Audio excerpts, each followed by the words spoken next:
What's up, guys? It is Broken Havoc here, right here on the Broken Havoc podcast, here to review Monday Night Raw from August 2nd, 2021, emanating to you from Chicago, Illinois.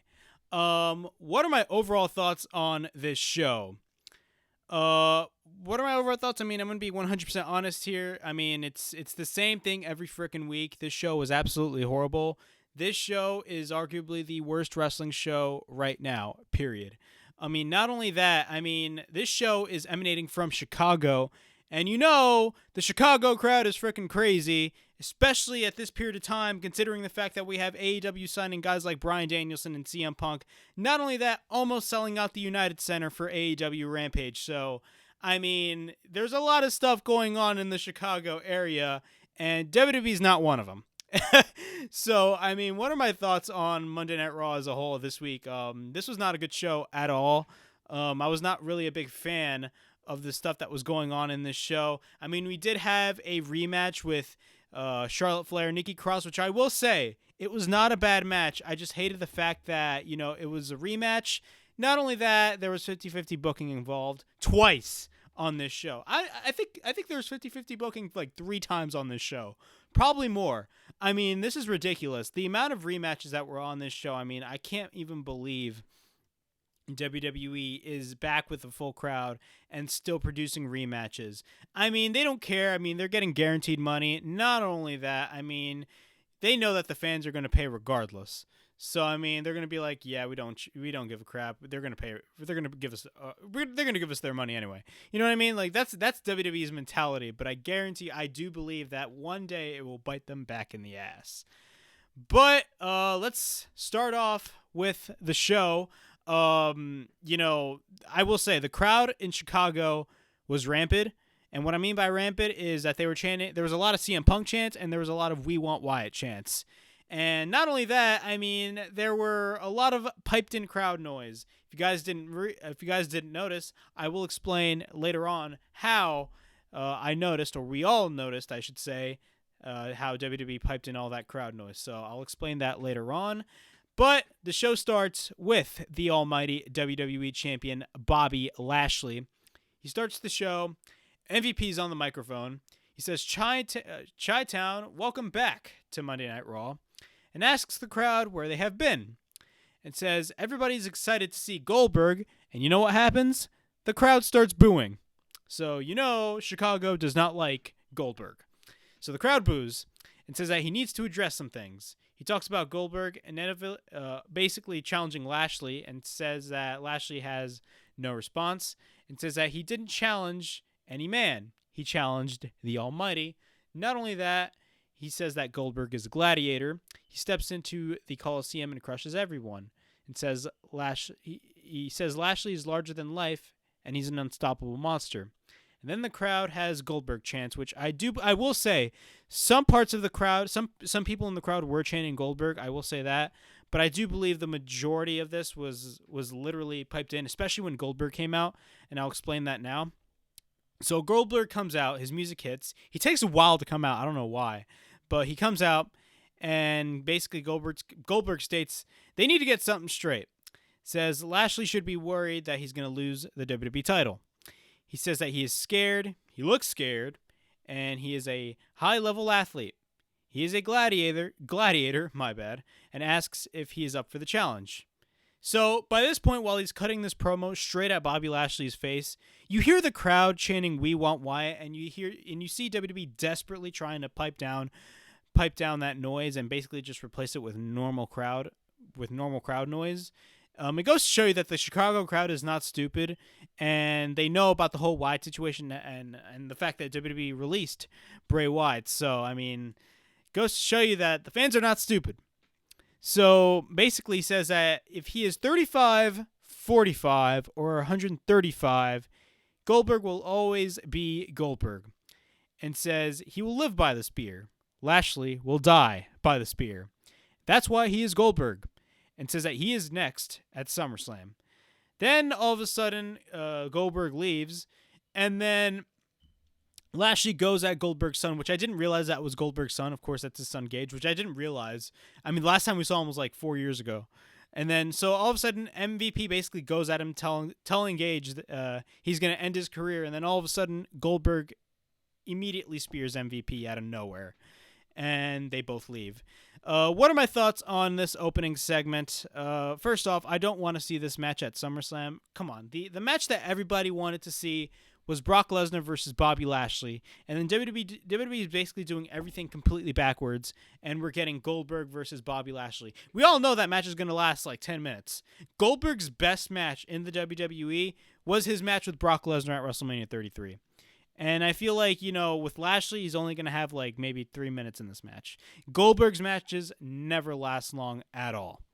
But what are my thoughts on this whole segment as a whole? I will say Goldberg did cut not a bad promo. He didn't cut a bad promo, but I mean, the crowd was just so uninterested. I mean, you heard a couple of Goldberg chants, but let's be real. We did hear those "We Want Wyatt" chants, and WWE was trying desperately to pipe down that crowd noise. So, I mean, and you're going to be seeing a lot on this show, and you're going to be seeing proof on how this happens. All right.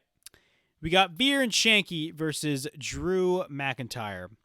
So about the piped-in crowd noise, when Drew McIntyre makes his entrance, what happens is basically while he's coming down the ring, you hear a voice of Michael Cole. You hear the voice of Michael Cole, and he's stating 16-time world champion.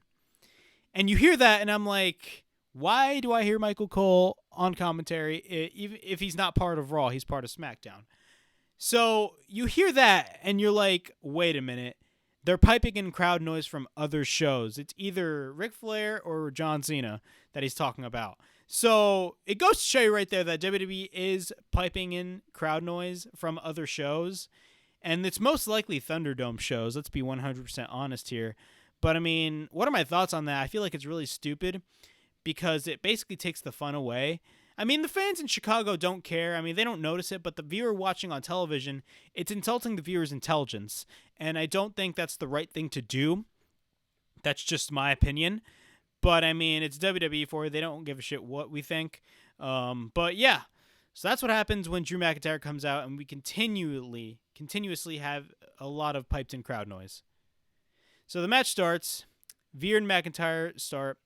He goes after McIntyre. We get a couple chops in the corner by McIntyre. Veer proceeds to fight back. Shanky tags in. Both Veer and Shanky send McIntyre to the post. We get a clothesline by Shanky. Veer tags in and works on McIntyre. By this point, the fans are chanting CM Punk. Goes to show you what they think of this feud. Veer misses an elbow.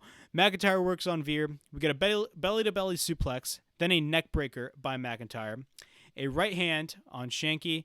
After that, McIntyre is about to hit the Claymore, but Shanky grabs the leg of McIntyre.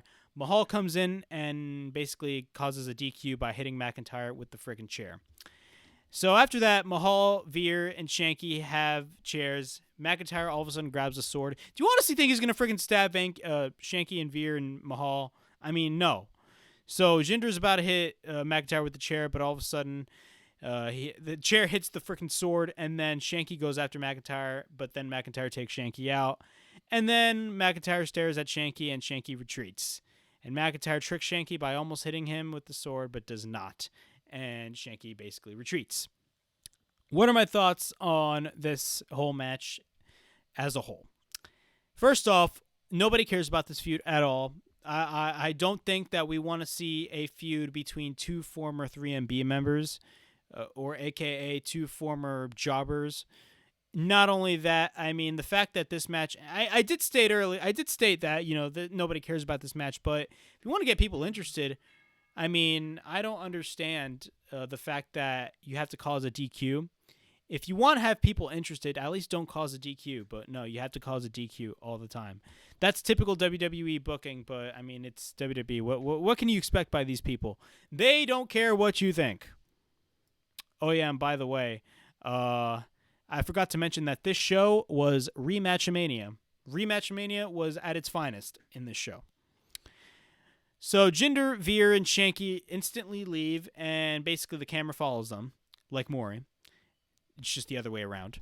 And then instantly leaves, and Mahal is like, oh yeah, I'm scared, and then, McIntyre tried to hit me with the sword, blah, blah, blah. Who cares? I know I don't.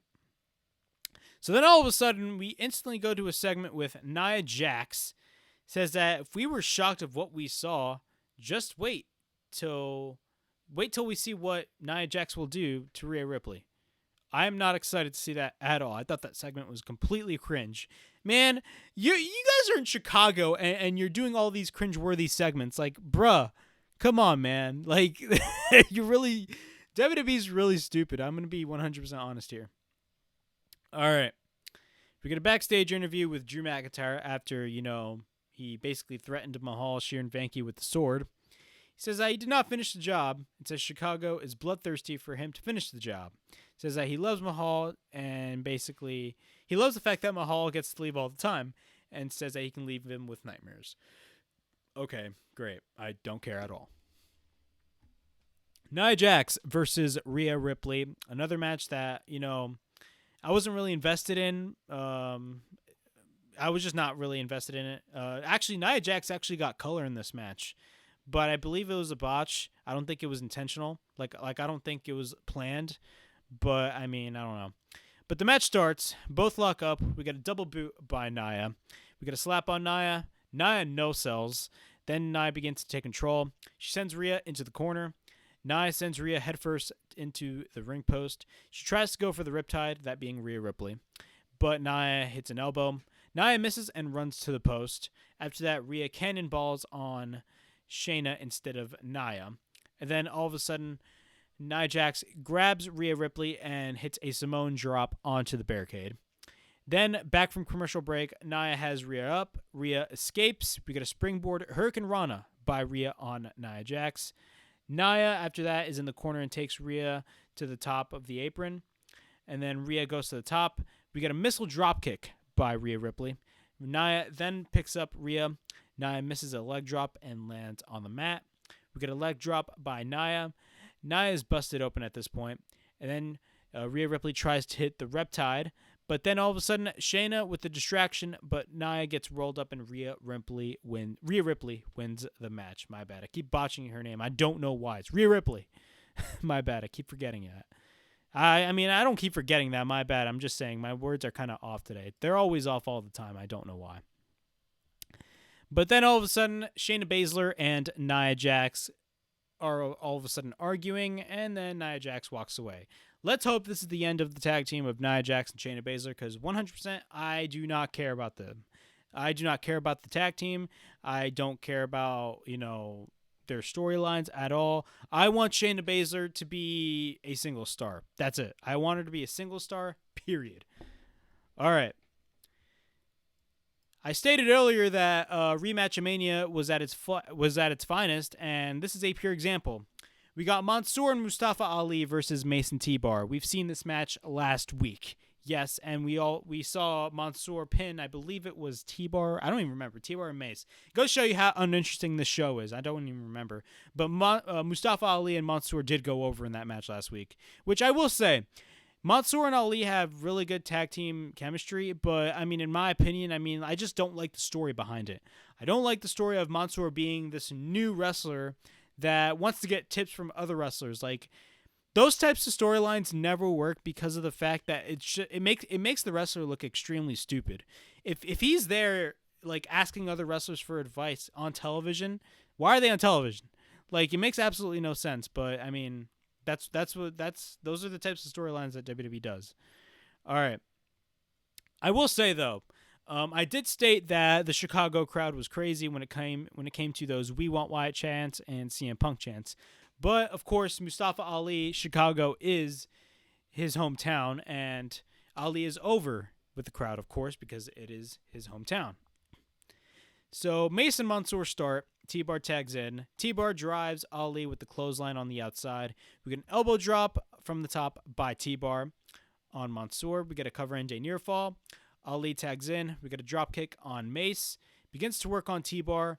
Then we get a neck breaker by Ali. Then we get a double suicide dive on Mace and T-Bar from both sides of the ring. So one side, Ali hit a suicide dive, and the other side, Mansoor hit a suicide dive, which I will say that was an awesome spot. We get a tornado DDT on T-Bar by Ali. Mansoor tags in. Ali goes to the top, but Mansoor gets driven on the ropes. Ali fails on the ropes. No, he falls on the ropes. Then all of a sudden, Mansoor goes to the top. Then T-Bar takes Mansoor out after that. We get a knee by T-Bar, then a boot by T-Bar, and Mace and T-Bar win the match. Then all of a sudden, Ali goes at Mansoor just basically complaining. And then all of a sudden, what happens? Mace and T-Bar come in out of nowhere, and Ali pushes Mansoor outside the ring, and then Ali gets hit with a double choke slam by T-Bar and Mace. Or I should say Dominic Dijakovic and Dio Madden. What are my thoughts on this whole match? First off, why are we getting this match again? I mean, what is the point of this match? And number two, this is 50-50 booking, and 50-50 booking never works at all. Nobody cares, bruh. And I did watch a video of basically Mace and T-Bar making their entrance. There was no reaction whatsoever. The Chicago crowd did not care at all from Mace and T-Bar. They all know that this show sucks, and that was the funniest thing ever. They all knew Raw as a show sucks. All right, we got a segment with Charlotte Flair. Basically, she says a few days ago, and she woke up with a headline, and it says 2 weeks ago at Money in the Bank, she beat Rhea Ripley. Says Becky is not here when the fans chant "We want Becky." So that was the funniest thing. I love the fact that the fans are chanting "We want Becky," but Charlotte's like, Becky's not here. She says that she was the one that sold out the Allstate Arena. Yeah, right. CM Punk is going to be the one selling out the whole United Center. You ain't selling out shit. I'm sorry.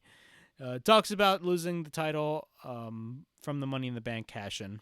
Says that she's going to have her own nervous breakdown. Says that she is the 11-time women's champion and says that she is the most decorated woman in the history of this business. Says cashing in Money in the Bank is a disgrace, then proceeds to complain about the whole Money in the Bank concept, all that yada, yada, yada. It's typical Charlotte Flair complaining. Who cares? All of a sudden, what happens is while she is complaining, Charlotte Flair proceeds to take out a kendo stick and all that stuff, a broom, talks about how she's going to beat Nikki Cross in that no-holds-barred match. And then Nikki Cross from out of nowhere, or Nikki A.S.H, I should say, from behind, hits Charlotte with the chair. What are my thoughts on this segment? I mean, what was the point of this segment? I will say Charlotte Flair is not a bad promo.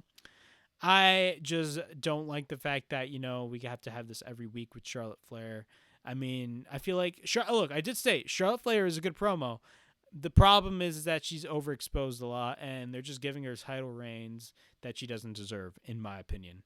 I mean, she states that she's the 11-time women's champion, but I believe they don't even talk about her 2 NXT title wins. Like, they don't count that. Like, what is that? And this whole thing with Nikki Cross or Nikki A.S.H and Charlotte Flair, of course, we're going to be getting that triple threat match at SummerSlam with Rhea Ripley, Nikki A.S.H, and Charlotte Flair. But, I mean, we're getting this match twice now. This is the second time we're getting this match. And what is the point? I stated this last week on my Raw review. You're basically giving half of the triple threat match away.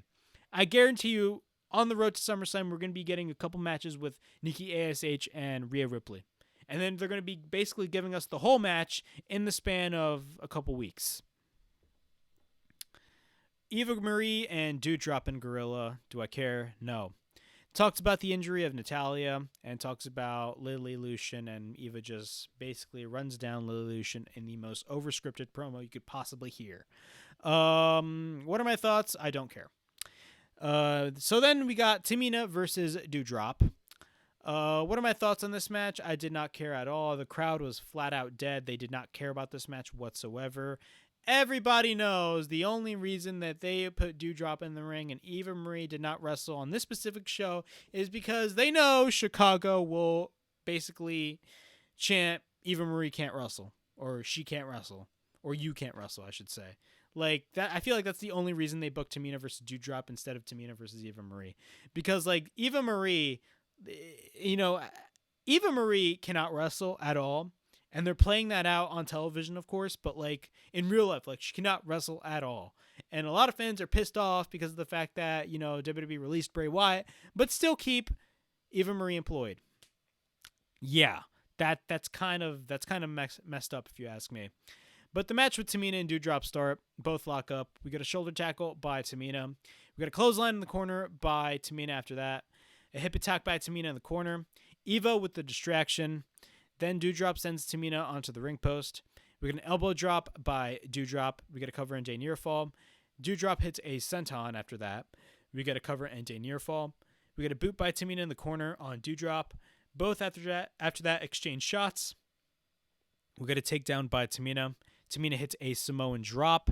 After that, Tamina covers Doudrop and wins the match. What are my thoughts? I didn't care at all for this match. So did the crowd. The crowd was completely dead. And then all of a sudden, Alexa Bliss is with Lily on the Titantron and says that the loser of this match is Eva Marie. Blah, blah, blah. I don't care. The crowd was dead as well during that. We get Riddle with Damian Priest backstage. Riddle talks about a scooter and then says that he has the power of Randy Orton and so many voices in his head. He congratulates Priest on his win with Sheamus last week and asks Priest that if he should be partying instead of being on Miz TV, and says that all his parties were all the weekend, but he won't be on Miz TV. So we got that Miz TV segment with Damian Priest, which I will say I was not a big fan of this segment. First off, I can't believe we're still getting segments with Miz TV in 2021. I mean, Miz TV has been around for how long now? Since like 2012, 2013? That is crazy. No, probably even earlier. Like maybe like when The Miz first came in, I do believe on SmackDown he did do a couple Miz TV segments in like 2007. I don't even remember, but like, bruh, Miz TV, I mean like, bruh, this is, I can't believe we're still getting Miz TV segments in 2021. Like that's crazy. So The Miz and John Morrison are in the ring. The Miz introduces Damian Priest. He comes out. Morrison tells Priest to keep his mouth shut or he will moist him. He talks about Priest putting Miz in a wheelchair. So then all of a sudden you hear in the crowd chanting CM Punk, which was the funniest thing ever. And right after while those chants were going on, Damian Priest was kind of getting mixed up on the microphone, which was the funniest thing. So we get those CM Punk chants and says Sheamus is medically cleared to wrestle and says that he wrestled him while injured and asks Miz if he's really injured. So the Miz threatens Priest, but Priest puts him in his place. Miz and Morrison are over-scripted as hell, bro. I swear to God, bro. Those guys are just like, they're like cartoon characters, bro. Like that's the crazy thing. So he tells Morrison that there is a kid who wants to be there's no kid that wants to be second fiddle. Priest asks Miz and Morrison what's wrong with them, challenges Morrison, then takes the dripstick. Morrison goes after Priest but sends Morrison on the outside, and Priest sprays Miz with the dripstick. What are my thoughts on this segment? I do not care about this segment whatsoever. This segment was terrible. The funniest thing in this segment was the crowd chanting CM Punk because they know what's happening with AEW, and that was the awesome thing. We all know AEW is going to be getting CM Punk, and when that happens, it's going to be an amazing moment. So we got John Morrison versus Damian Priest. Morrison grabs the leg of Priest. Priest takes down Morrison. We get a kick by Priest from the apron. Priest chops Morrison from the middle rope. We get a knee by Morrison. We get a cover and a near fall. We get repeated forearms by Morrison. Knees by Priest. We get an elbow by Priest. We get a right hand by Priest. Right forearm by Priest. Priest then hits a clothesline. Then Priest goes to the top. Miz at this point sprays the dripstick on Priest, which I don't know why you would do that. Morrison picks up Priest. He drops Priest from the apron to the mat. Priest tries to hit the chokeslam. Morrison counters it with a roll-up. We get a near fall. We get a rolling knee by Morrison. Drops on Priest. We get a cover and a near fall. Right forearm by Priest. Morrison gets caught and drops Morrison. We get a cover, and Priest wins the match. Overall thoughts on this match. Look, Damian Priest and John Morrison would work great. They work great together in the ring. But, I mean, do I really want to see this match? The viewer does not want to see this match at all. All right, so then after that, Sheamus attacks Priest. Then Ricochet comes in for the save. We get a springboard dropkick by Ricochet.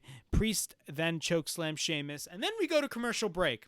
So once we come back from commercial break, we got Damian Priest and Ricochet versus Morrison and Sheamus. So basically the commentators were explaining that Sonya Deville came out of nowhere and basically stating that this match was going to be a tag team match now.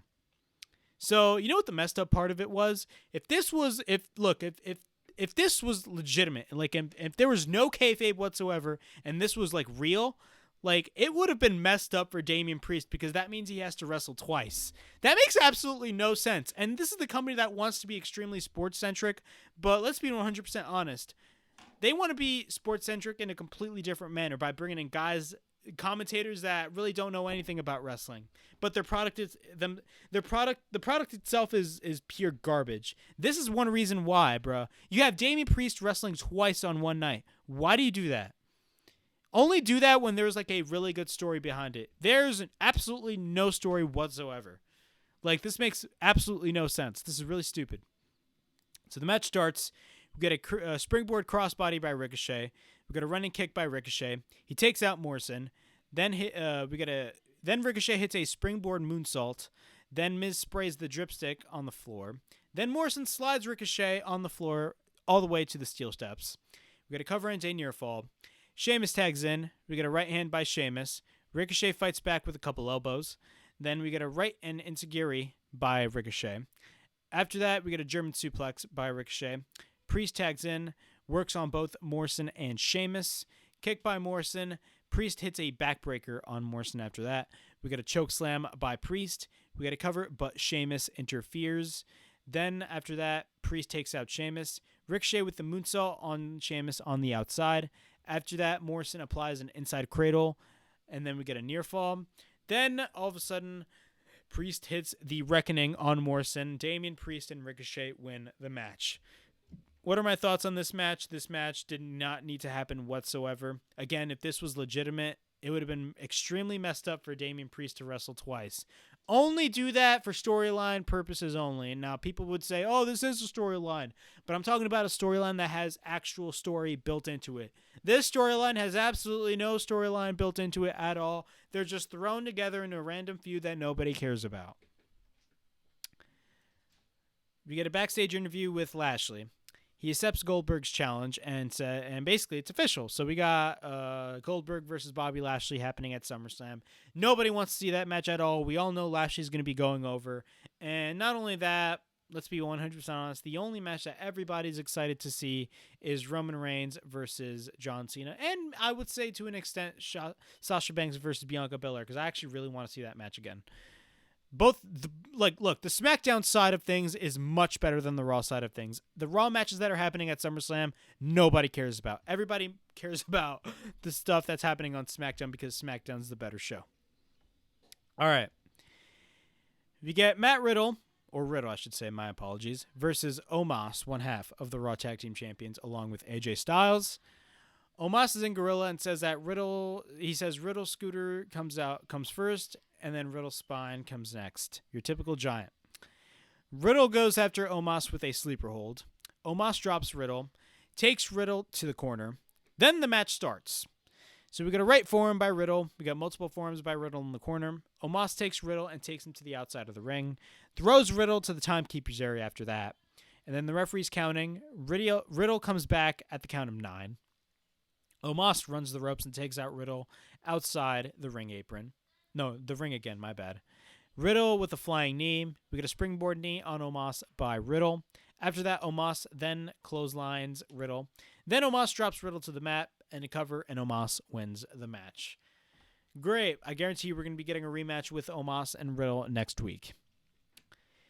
We get a segment with Alexa Bliss talking about Lily. Says that she was influencing a lot of people as of late. And then out of nowhere, Doudrop attacks Alexa Bliss. And then Evis then states that this is the Lilylution and then leaves. Or this is the Evolution, my bad. Then out of nowhere, the doll stands up out of nowhere. So those were some special effects by WWE. What are my thoughts when I first saw this segment? I laughed my ass off when I saw the doll just like come up out of nowhere. And you wonder why WWE's ratings are going down the toilet? It's because of stuff like this. Like, are you really going to have fans buy into the fact that a doll freaking just stands up out of nowhere? Like, a doll comes to life. You had a couple months ago, you had Shayna Baszler at the end of an episode of Raw just run away and be scared of a freaking doll. What is this, a horror movie or a wrestling show? I don't know. I mean, this is a horror movie. Raw as a show is a horror movie, and it's not a good one. Raw is a horror movie remake. AEW Dynamite is a horror movie classic. Okay. I know that sounds kind of marky-ish, if that is a word. I know that sounds like me coming off like an AEW mark, but I mean, come on, man. Look, I enjoy all wrestling, but I mean, let's be honest. Raw sucks. Like Raw sucks as a show, bro. All right, we got our second rematch of the evening. I don't even know if this is the second rematch of the evening. I lost count. We got Keith Lee versus Karrian Kross.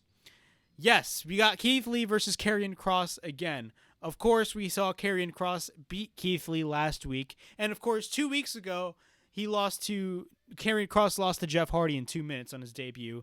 And keep in mind, Karrian Kross is still the NXT champion. I believe he's going to be facing Samoa Joe at the next takeover. So I'm going to be watching that. I don't watch NXT weekly. I only watch their takeovers. But yeah.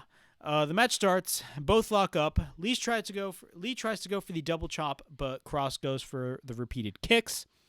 Lee with the shoulder tackle. Lee then drops Kross on the apron. Kross with an exploder suplex. Exploder suplex by Kross on Lee onto the steel steps. Then Kross with a clothesline in the corner on Keith Lee. We get a clothesline by Kross. We get a cover and a near fall. We get a boot by Lee. We get a couple right hands by Lee. We get a double chop by Keith Lee into the corner. Then we get a shoulder tackle by Lee. Kross tries to go for the suplex, but Lee holds on. Kross with the sleeper. Lee escapes, proceeds to hit the spirit bomb on Karrian Kross, and wins the match. What are my thoughts on Karrian Kross losing for the second time on the main roster? First off, this is 50-50 booking, which never works. 50-50 booking is garbage. Not only that, I mean, you know, why book this match in the first place?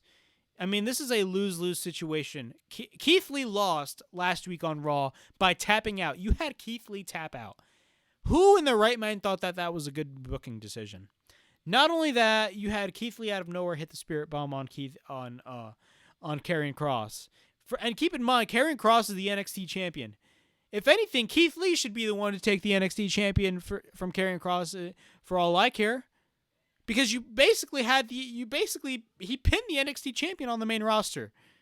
I mean, this stuff is insane. Not only that, apparently what's going on in NXT now, I don't even think that they're mentioning anything about Karrian Kross on the main roster. This is ridiculous, bro.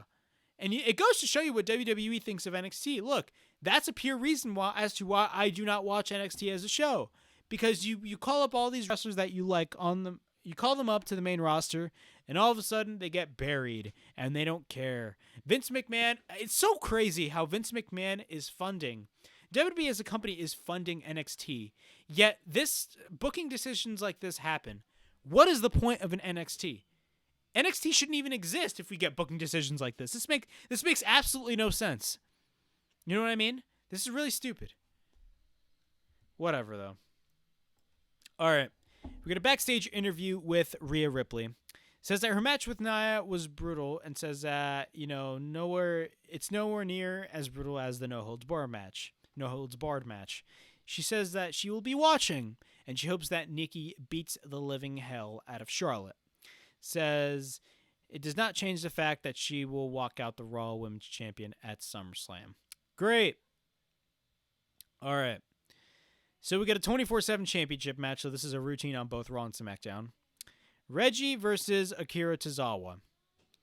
So this match starts. We get a waistlock exchange. Reggie goes to the barricade. Tozawa misses. We get Kirizawa doing some Naruto shit, doing a ninja power. And then Reggie with the 450 splash and wins the match. What are my thoughts on this match? I did not care at all about this match. First off, Akira Tozawa was treated like a joke. Not only that, first off, why are you booking a 24/7 championship match if the title is called the 24/7 championship? I mean, think about that in retrospect. Like, that makes absolutely no sense. Like, how are you booking a 24/7 championship match? But, if it's the 24/7 title, you're going to have a bunch of people just coming out of nowhere anyway. You know what I mean? It makes absolutely no sense, but it's WWE for you. What are my thoughts? Look, this is going to be a repeated thing for the next whole month on Raw and SmackDown with Reggie, basically constantly, defending his 24/7 title in matches. But I mean, I will say though, last week's match with R-Truth was funny as hell because of the fact that R-Truth was on like he was talking on a microphone while he was wrestling. That was the funniest shit ever. But like, I mean, I feel like it's kind of run its course after like 2 matches because of the fact that like, you know, it's starting to get repetitive, and we're starting to see these 24/7 championship. Like, it's going to be a weekly thing now. Reggie defends the 24/7 championship. Great. Nikki A.S.H is in gorilla position and says Charlotte does not expect to beat her. Does not expect her to beat her. But that's part of almost being a superhero. Great. Look, as much as I like Nikki Cross's wrestling ability, I'm sorry, but I do not like that gimmick at all. That gimmick is just, for me, I guarantee you fans are going to start within a month, fans are going to start turning on that gimmick. I guarantee you that. I mean, you know, gimmicks like this, yes, you had people like the Hurricane and all that stuff, Mighty Molly. I mean, of course, her actual in-ring name is Molly Holly, but then at some point she did partner with Hurricane Helms to be Mighty Molly. But I mean, you know, gimmicks like this, I mean, it just doesn't fly with me because when it comes to wrestling, I enjoy realism. I think a lot of people enjoy realism in wrestling. That's the reason why they first got into it. And stuff like this, I'm just not a big fan of. I'm not a big fan of that gimmick. I'm sorry. I just don't like that gimmick at all. But, I mean, that doesn't take anything away from Nikki Cross's wrestling ability. She's an awesome wrestler. I'm just not a fan of that gimmick. All right, so we got a no-holds-barred match, or in this case, it's a championship contenders match, which, why are you calling it a championship contenders match? I do not know why. Again, you are confusing the audience. Is it a number 1 contenders match, or is it a contenders match? You're confusing the audience. I mean, this makes absolutely no sense. All right, but the match starts. Flair misses a big boot. Nikki hits a crossbody. Charlotte takes out Nikki. Takes Nikki to the corner and then takes her to the outside of the ring. Charlotte then screams, "No more cashing in on me," in front of the announcers. Then all of a sudden, she exposes the announce table. The crowd chants, "We want tables." Then we get repeated rights by Charlotte. Then Charlotte takes out the table. Devon, get the tables. So she gets the tables, and then Nikki takes Charlotte. She takes Charlotte's face. She takes Charlotte Flair face first to the ring post. That's what I was meant to say. Charlotte hits a forearm. Both exchange shots on the outside. Throws Nikki to the floor. Spear by Nikki onto the barricade. No. Charlotte hits Nikki with the spear through the barricade. We go to commercial break. Once we're back from break, we get a couple chops in the corner by Charlotte. Nikki misses a crossbody from the top. We get a big boot by Charlotte. Then a second big boot by Charlotte. We get a cover and a near fall. Charlotte goes to the outside and grabs the chair. Then Nikki dropkicks on Charlotte on the chair after that. Then we get a tornado DDT by Nikki A.S.H. By this point, you hear CM Punk chants. I shit you not, I heard CM Punk chants. My ears may be playing with me, but I guarantee you I heard CM Punk chants during this portion of the match. Chops by Charlotte. Charlotte drives Nikki to the crowd over the barricade. Nikki tries to hit a crossbody from the barricade, but Charlotte catches her and powerbombs her through the announce table, which was devastating. Drags Nikki to the ring, takes her into the inside. We get a cover and a near fall. We get a kick by Charlotte. Charlotte then drives herself through the table when Nikki ducks. After that, we get a cover and a near fall. Nikki then drives Charlotte to the mat. It looked like she was going to do a DDT, but apparently that was not the case. But she basically drives her to the mat. Nikki A.S.H. covers and wins the match. Again, 50-50 booking when it comes to these types of decisions. I will say this. This match was not bad. I thoroughly enjoyed this match for what it was. The thing I hate about it is the fact that we got this match again. We did not need to see this match again. If anything, you could just build up to the pay-per-view instead of having half of your triple threat match happen twice now on Raw. I mean, I guarantee you we're going to be getting matches with Rhea Ripley and Nikki A.S.H. heading into SummerSlam. And by this point, and I stated this last week on my Raw review, we're basically going to be getting the whole triple threat match in a span of a few weeks. And you're basically, granted, nobody cares about this match, but like, the viewer doesn't want to see the match on Raw. They want to see the match at SummerSlam. You're basically giving the whole triple threat match in the span of a few weeks. But, I mean, it's WWE. It's typical WWE booking, and I hate that. Just build to the match instead of having matches with two of the competitors that are going to be, wrestling in the triple threat match. That makes absolutely no sense, and it's a lack of logic with these people. I mean, creatively, WWE sucks. This whole show was garbage. The best thing about Raw was the fact that, it was the Chicago crowd. The Chicago crowd, oh my God, they were chanting CM Punk chants constantly on this show. Not only that, WWE was piping in crowd noise from like either the Thunderdome or previous actual events. And what are my thoughts on that? I mean, WWE does not care about the fans, and that is a pure reason as to why. And there is proof that WWE piped in crowd noise to try to eliminate the Chicago crowd from chanting CM Punk, because they know. I mean, WWE knows that AEW is definitely signing CM Punk, and I feel like it's breathing right down their neck. And the Chicago crowd is, the fact that they're chanting all this stuff goes to show you what the fans think about this show. They know for a fact that this show was terrible. Not only that, I mean, a lot of people are saying, a lot of the fans paid their money to go to Chicago to watch WWE. How come the fans do not like WWE, yet they pay their own money to see the show? I guarantee you the majority of the crowd probably paid for the Chicago show just to hate on this show. I mean, I guarantee you that could be the case. But I mean, yeah, this was Monday Night Raw. I'm gonna call this episode of Raw Rematchamania, because that's what it basically was. It was 50-50 / Rematchamania booking. 50-50 booking a mania. Yeah, that's another good name right there. I mean, Rematchamania with these people. By this point, every time when there's a rematch happening, I'm gonna call that Rematchamania. And look, I guarantee you, Rematchamania was at its full swing on this show, and that sucks. Rematches are not good. I repeat, rematches are not good. Number one, it's repetitive, and number two, it's just lazy booking. It's lazy booking, and the fans are gonna get tired of it. Nobody cares anymore. Book a new match. Why do you think AEW is so good as a weekly show? It's because you constantly get different matches every freaking week. Not only that, the matches actually mean something, and wins and losses matter. Wins and losses do not matter at all. Not only that, you had